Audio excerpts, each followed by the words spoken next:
Okay, Mike. We've talked about the what got you into the game and got your passion for it. Um, you got some strong opinions about horse racing in Hmm. what is a challenging time for the sport. Should we start with the Flat Jockeys Championship? Yes, I struggle with the Flat Jockeys Championship. I don't understand why it's created in the way that it is, because half the races in the flat season don't count towards the championship.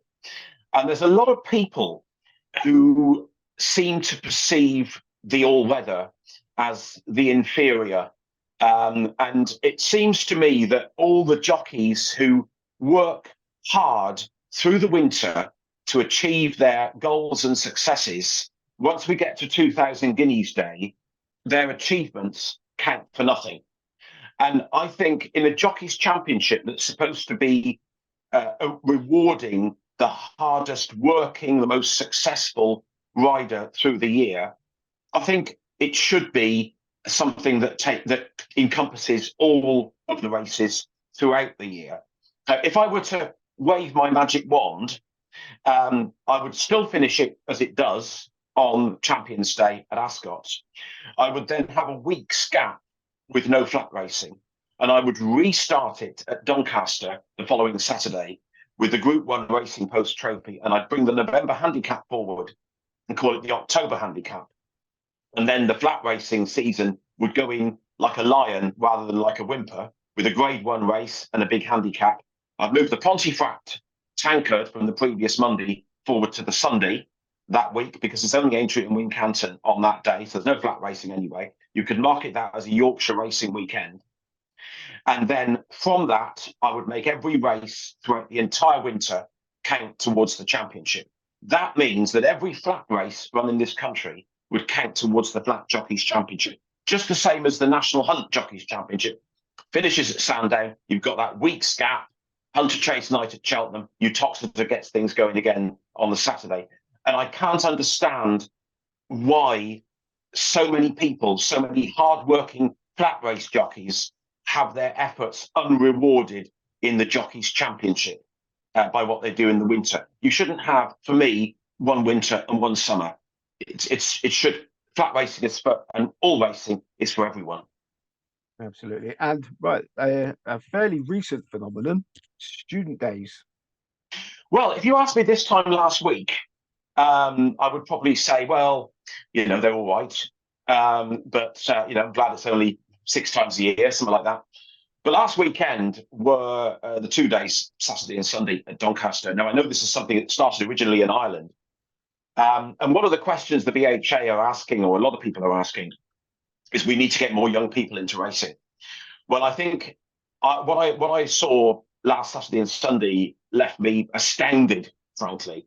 And I took some time out to have some conversations with the students. And their perception of racing was eye-watering in my eyes. And it was very interesting because unlike what certain people perceive, they were coming up to me as somebody they could see with the race card and notes and all that sort of thing. They could see that I was a fan, and they were asking me and other people there to tell them about what was going on, to tell them about how to look at horses and what to look for, what the processes are, and all that sort of thing. But I asked them about racing in general and how they saw the sport and why they came. And they said, because the guy who runs Invades actually puts it out as a day out on their websites. And they saw it as a great way to have a really good day out with all their mates and have a good time and get interested in something that they haven't seen before. Don't get me wrong. Of course, there were a few people who had a bit too much to drink, but nowhere near as many as you see after Cheltenham or somewhere like that. And how they saw racing. And it was very interesting when two students in their final year, I asked them, how do you see racing? And they said, well, apart from us here, all I can see is older men. So they actually said that they perceived racing as a sport that was only followed by older men, which is why they weren't, for the older generation, which is why they weren't encouraged to come until Invades came along and said, look at this is a great day out. Now, I also asked them, would you go again? And the two I spoke to in particular at length said, They wouldn't go again if it wasn't an invades day.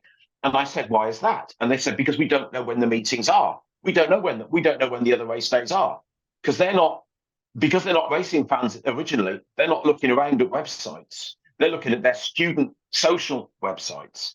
So if I was Invades now, if I was the BHA, I'd be getting on the phone, because there were 6,000 students from one university there on Saturday. There were 5,000 students from one university on Sunday. So how to get young people into racing? Why not the guys at Invades put an entire fixture list at Doncaster or Uttoxeter or any of those places on their websites, so that the students can see? We don't just have to come in a coach load. We can come, if we want to come racing. One was at Leeds, one was at Nottingham. So why not the fixture lists at Wetherby?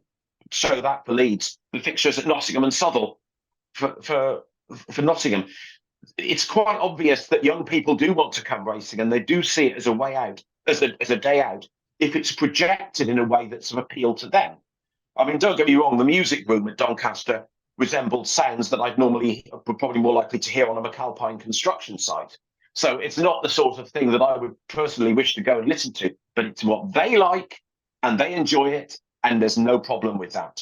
So we need to get more young people interested in racing. What I witnessed last weekend was an astounding success in achieving that, and the behaviour was nowhere near as bad as certain people would perceive it to be.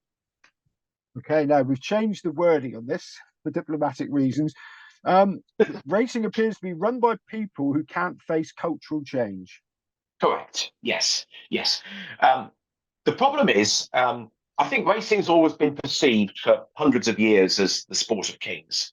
There's always an element of the old-fashioned, antiquated Victorian class society, which is gradually dying.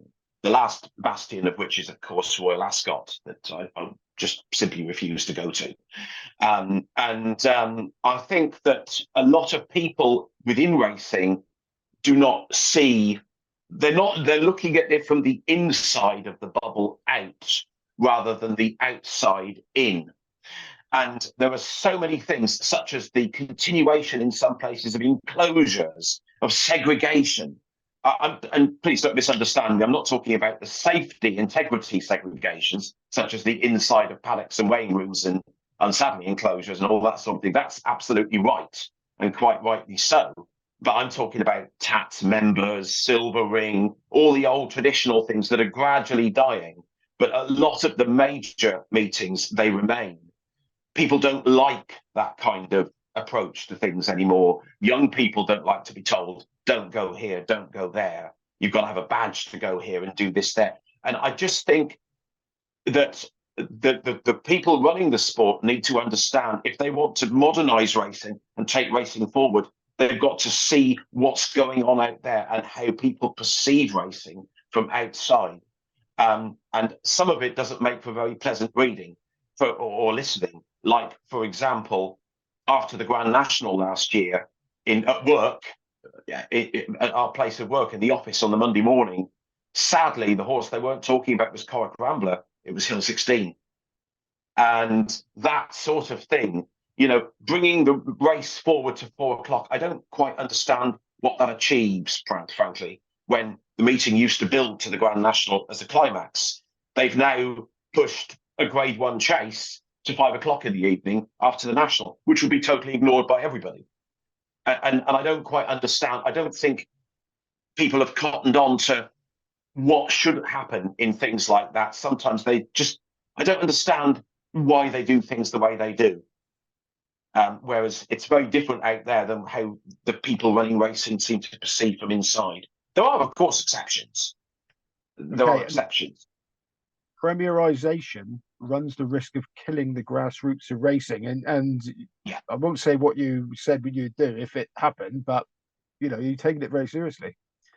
Yeah, I do, because I think racing is every bit as much about the superb events going on at Catterick this afternoon as the mecca of racing, i.e. Cheltenham, next week.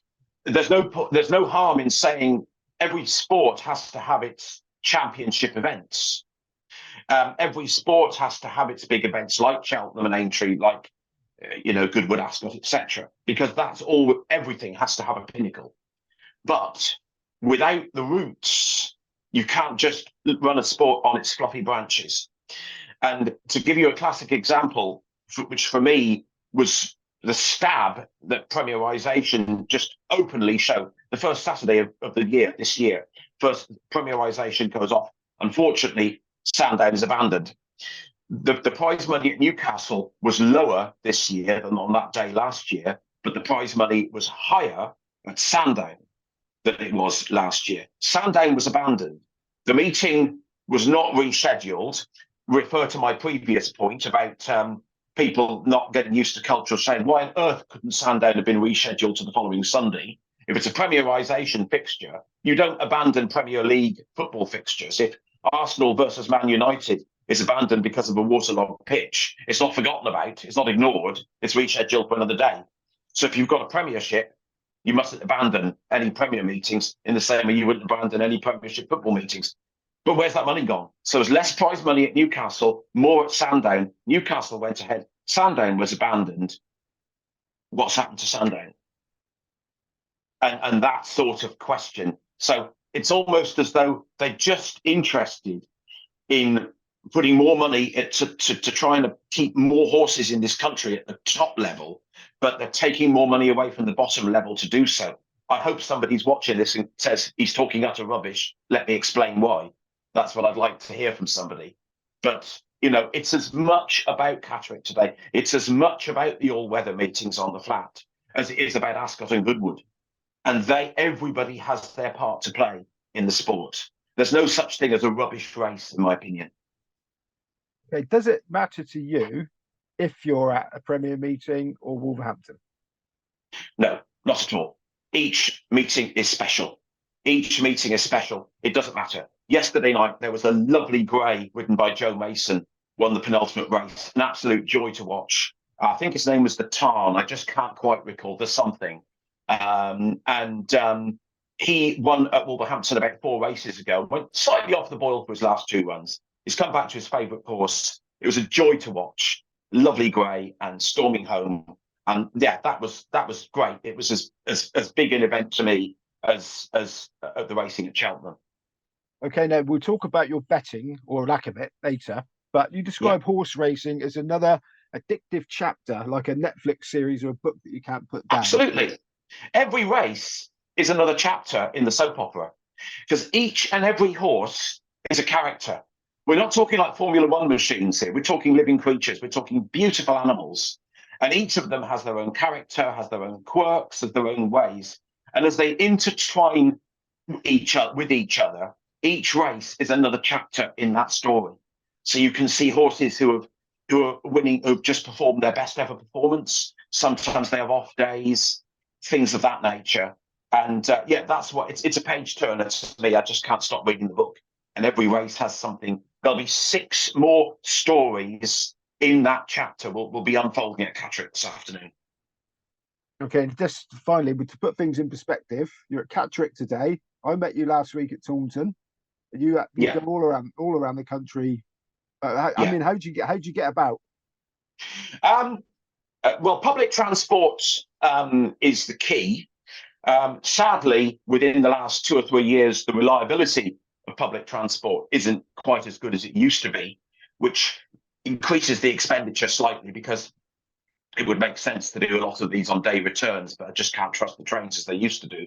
But really, if you do your homework and if you plan in advance and you know where you're going to be going on what days, it's not too bad. And if you actually plan ahead and know when the trains are going to be, and know when you need to stay in hotels, or when you just want to stay in a hotel for pleasure or whatever, I just think it's a case of planning in advance. You've just got to plan 2 or 3. I mean, it's more difficult in this country than it is in Ireland. Ireland have got a far better public transport network than we have. In fact, there's quite a lot of things Ireland do better than we do, but that's another story. They have the public transport network is so good over there. It's easy to get about from Dublin Airport to different places. Over here, you need to do a little bit of strategic planning, but it's not too difficult. Not too difficult.